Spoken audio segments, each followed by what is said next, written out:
하나님의 말씀은 에스겔 23장 36절부터 49절 말씀입니다. 말씀을 우리 함께 읽겠습니다. 여호와께서 또 내게 이르시되 인자야 네가 오홀라와 오홀리바를 심판하려느냐? 그러면 그 가증한 일을 그들에게 말하라. 그들이 행음하였으며 피를 손에 묻혔으며 또 그 우상과 행음하며 내게 낳아준 자식들을 우상을 위하여 화제로 살랐으며 이 외에도 그들이 내게 행한 것이 있나니 당일에 내 성소를 더럽히며 내 안식일을 범하였도다. 그들이 자녀를 죽여 그 우상에게 드린 그날에 내 성소에 들어와서 더럽혔으되 그들이 내 성전 가운데에서 그렇게 행하였으며 또 사절을 먼 곳에 보내 사람을 불러오게 하고 그들이 오매 그들을 위하여 목욕하며 눈썹을 그리며 스스로 단장하고 화려한 자리에 앉아 앞에 상을 차리고 내 향과 기름을 그 위에 놓고 그 무리와 편히 짓거리고 즐겼으며 또 광야에서 잡류와 술 취한 사람을 청하여 오매 그들이 팔찌를 그 손목에 끼우고 아름다운 관을 그 머리에 씌웠도다. 내가 음행으로 쇠한 여인을 가리켜 말하노라. 그가 그래도 그들과 피차 행음하는도다. 그들이 그에게 나오기를 기생에게 나옴같이 음란한 여인 오홀라와 오홀리바에게 나왔은즉 의인이 간통한 여자들을 재판함같이 재판하며 피를 흘린 여인을 재판함같이 재판하리니 그들은 간통한 여자들이요 또 피가 그 손에 묻었음이라.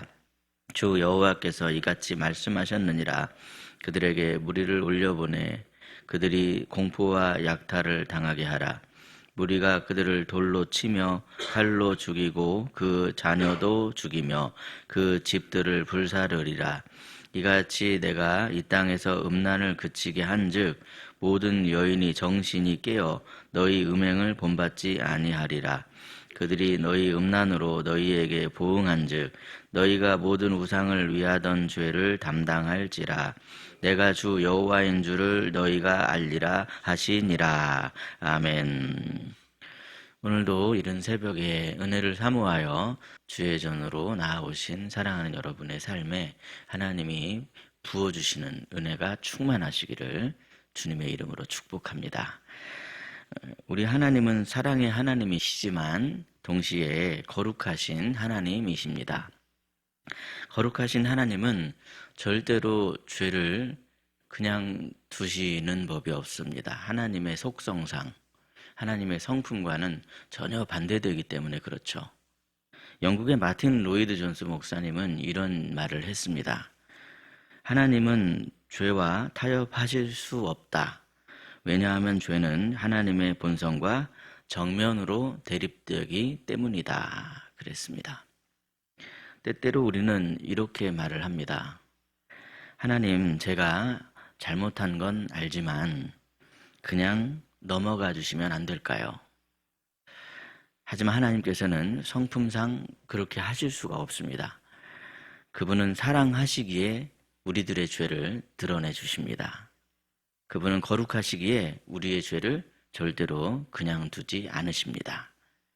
오늘 본문의 말씀은 하나님의 백성이 얼마나 깊이 죄에 빠졌는지를 적나라하게 보여주고 있습니다.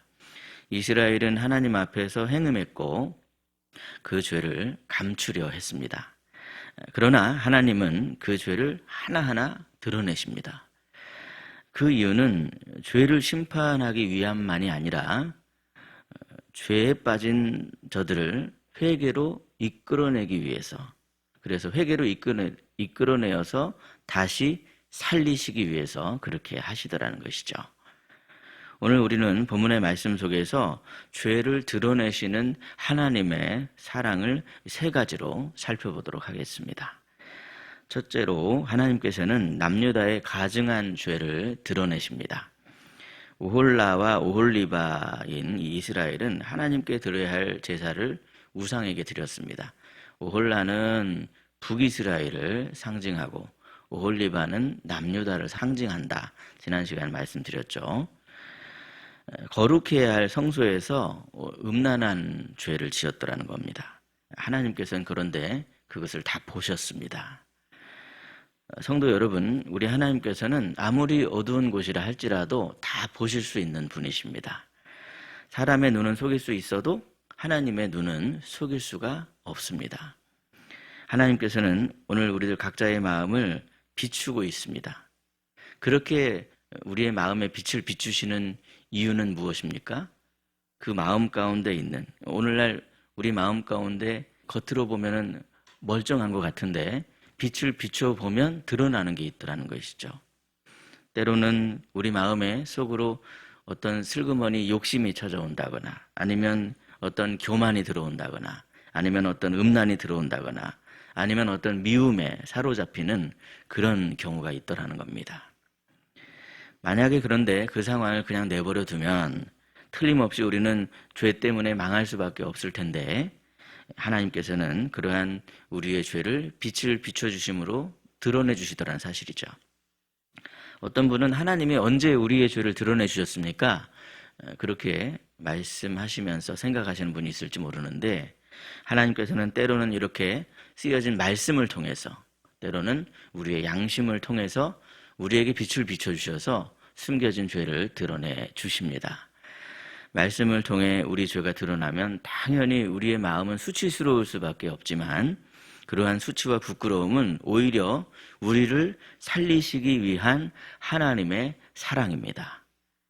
요한복음 4장에서 예수님께서는 우물가에 만난 여인에게 내 남편을 데려오라, 이렇게 말씀하셨습니다. 내 남편을 데려오라. 예수님께서 이렇게 말씀하신 그 순간, 그 말 한마디에 갑자기 이 여인의 숨겨진 죄가 확 드러났습니다. 하지만 여러분, 그 예수님의 드러내심은 여인을 정죄하기 위한 목적이 아니었습니다. 그녀는 오히려 그 일을 통해서 예수님을 메시아로 만났고 새로운 삶을 얻었습니다. 성도 여러분, 이처럼 하나님께서 우리의 죄를 드러내실 때 그것은 오히려 회복의 시작입니다. 그러므로 말씀을 통해 또는 양심을 통해 우리의 죄가 드러나는 그 순간 얼른 주님 십자가를 붙잡으시고 죄악의 수렁에서 신속히 벗어나시는 저와 여러분이 되시기를 예수님의 이름으로 축복합니다. 둘째로 하나님께서는 죄에 중독된 백성을 깨워주십니다. 오늘 본문의 말씀을 계속 보시면 오홀라나 오홀리바나 이스라엘 전체가 죄의 쾌락에 빠져버렸습니다. 앞서 말씀드렸던 것처럼 오홀라가 죄에 빠져서 멸망당했으면 얼른 옆에 있던 오홀리바가 그것을 보고 정신 차리고 회개를 했어야 하는데 오홀라보다 더 심각한 죄악에 빠졌더라는 것이죠. 음행이 반복되면 반복될수록 그들은 죄악의 늪에 더 깊이 빠져들어갔습니다. 하나님께서는 그러한 이스라엘의 상황을 음행으로 인해 쇠하여질 정도로 중독이 되었다, 이렇게 지금 말씀하시는 겁니다. 본문 43절을 보시면요, 이 유다 백성들은 거듭되는 음행으로 쇠하여졌는데도 이미 중독이 되어서 그 행음을 끊지를 못하고 있는 모습입니다.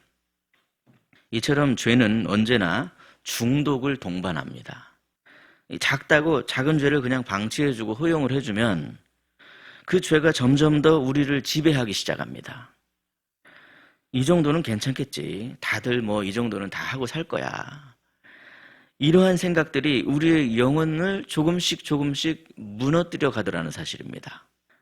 성도 여러분, 죄는 절대로 우리가 가볍게 다룰 수 있는 것이 아닙니다. 죄는 언제나 우리를 올무에 걸려들게 만들어버리고 결국에는 우리를 파괴해버립니다. 하지만 하나님께서는 죄로 중독된 우리를 흔들어 깨우십니다. 제 군대 얘기해서 죄송한데, 군대에서 이제 보면 불침번이라는 게 있습니다. 불침번. 밤에 자다가 이렇게 일어나서 불침번을 서야 됩니다. 근데 이제 가끔 가다 보면 일어나야 이렇게 교대를 하는데 너무 깊이 잠에 빠지면은 일어날 수가 없습니다. 이 죄의 깊은 잠이 그렇다는 겁니다.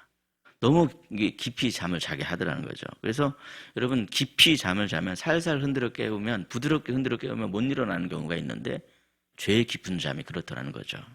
그래서 하나님께서는 때로는 아프게 깨우시기도 하고 때로는 고통스럽게 깨우실 때도 있습니다.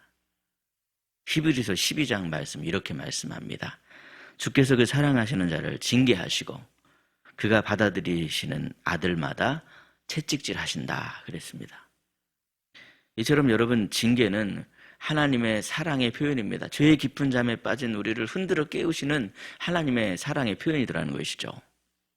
그러므로 하나님께서 죄로 인해 우리를 때로는 아프게 하시고 때로는 깨우실 때 그것을 우리를 다시 살리시려는 우리 하나님의 거룩하신 사랑의 손길이로구나, 그러한 것을 기억하시면서 거룩하신 성령님을 의지하심으로 모든 중독이 다 끊어지도록 그렇게 결단하는 저와 여러분이 되시기를 예수님의 이름으로 축복합니다. 셋째로, 하나님께서는요, 죄를 심판하심으로 회복을 이루시는 하나님이십니다. 본문 46절 이하에서 하나님께서는 이스라엘의 죄를 아주 구체적으로 심판하시는 내용들을 말씀하십니다. 죄에 대한 하나님의 심판은요, 참으로 무섭고 철저하구나 하는 것을 말씀을 통해 우리가 깨닫게 되죠. 그러나 여러분, 심판의 궁극적인 목적은 단지 파괴가 아니라 저들의 정결함이었습니다. 오늘 본문 48절을 보시면요, 이렇게 말씀하시는데 우리 48절 말씀을 함께 읽겠습니다. 48절입니다. 시작. 이같이 내가 이 땅에서 음행을 그치게 한즉 모든 여인이 정신이 깨어 너희 음행을 본받지 아니하리라. 아멘. 여러분, 하나님의 심판은 단순한 벌이 아닙니다. 그 심판을 통해 죄가 끊어지고 거룩이 회복됩니다. 우리가 회개하지 않을 때 하나님께서는요, 우리를 둘러싼 이 죄의 환경을 흔드십니다. 관계를 흔드시고 일터를 흔드시고 우리의 마음을 흔드십니다. 그 흔드심 속에 돌아오라 돌아오라 하는 하나님의 사랑의 음성이 담겨져 있습니다. 하나님은 오늘도 우리를 죄에서 건져 깨끗하게 하시기 위해서 일하시는 분이십니다. 그분은 죄를 미워하시지만 죄인인 우리를 결코 포기하지 아니하십니다. 죄를 슬쩍 덮어버리고 감추면 거기서 부패가 시작이 됩니다. 그러나 죄를 밝히 드러내면요, 그때부터 치유가 시작이 됩니다. 여러분, 예수님께서는 절대로 우리 죄를 은근슬쩍 덮으시려고 십자가에 달려 죽으신 게 아닙니다. 그러므로 오늘 새벽에 예수님의 십자가를 의지하며 하나님 앞에 있는 모습 그대로, 감추지 말고 숨김없이 있는 모습 그대로 하나님께 그렇게 고백합시다. 하나님, 연약하고 부족한 제 모습 그대로 주님 앞에 나왔습니다. 제 속에 죄를 드러내 주시고 십자가의 보혈로 치유하여 주옵소서. 말씀 앞에 우리 죄가 드러날 때가 바로 은혜이구나. 오늘 말씀을 통해 우리는 깨닫게 되죠. 하나님께서 우리 죄를 드러내 주시는 것이 은혜이로구나. 우리 하나님께서는요, 죄를 드러내심으로 회복을 시작하십니다. 그 사랑에 오늘도 무릎 꿇고 예수 그리스도의 십자가 사랑 안에서 거룩하고 아름다운 하나님의 자녀로 회복되어 그렇게 살아가시는 저와 여러분이 되시기를 예수님의 이름으로 축복합니다. 기도하겠습니다.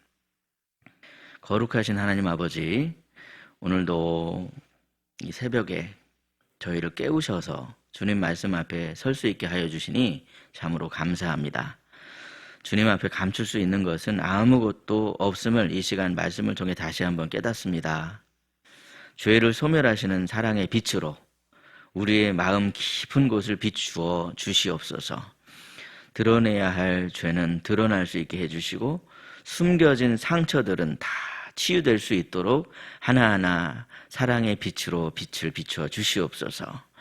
말씀을 통해 죄가 드러날 때 느껴지는 부끄러움이 새로운 치유와 회복으로 이끄시는 은혜의 마중물이 되게 하여 주시옵소서. 이 시간 주님 십자가 앞에 엎드리오니 우리의 교만을 꺾어주시고 완악하고 굳어진 마음을 녹여주셔서 다시 거룩을 사모하는 그러한 심령으로 일어서게 하여 주시옵소서. 그리하여 사랑으로 붙들어 주시는 주님의 손을 의지할 때 진정한 그러한 십자가의 회복이 시작될 수 있게 하여 주시옵소서. 이 시간 특별히 수술을 앞둔 환우들을 기억해 주시길 원합니다. 의사의 손길을 주님의 손으로 붙들어 주시길 원합니다. 모든 과정 가운데 주님의 평안이 임하게 하여 주시옵소서. 또한 바이러스로 고통받으시는 분과 항암 치료 중인 분에게 하늘의 위로와 치유의 은총을 부어 주시옵소서. 그들의 몸과 마음에 새 힘을 주시고 내가 너를 고치리라 말씀하시는 주님의 능력이 임하게 하여 주시옵소서. 능력의 주님, 어제 수능을 마친 수험생들 주님의 품으로 안아주시길 원합니다. 그들의 수고와 눈물을 기억해 주시고 결과보다 과정을 통해 성장하게 하시는 하나님의 뜻을 깨닫게 하여 주시옵소서. 두려움 대신에 감사로, 불안 대신에 믿음으로 새날을 맞이하게 하여 주시옵소서. 오늘 하루도 주님 안에서 늘 정직한 삶을 살아갈 수 있도록 저희를 붙들어 주시고 죄를 미워하시는 그 하나님의 사랑 안에 거하는 복된 저희들이 되게 하여 주시옵소서. 우리의 죄를 드러내시고 사랑으로 다시 세워주시는 우리 구주 예수 그리스도의 이름으로 기도드리옵나이다. 아멘. 각자 기도하시겠습니다.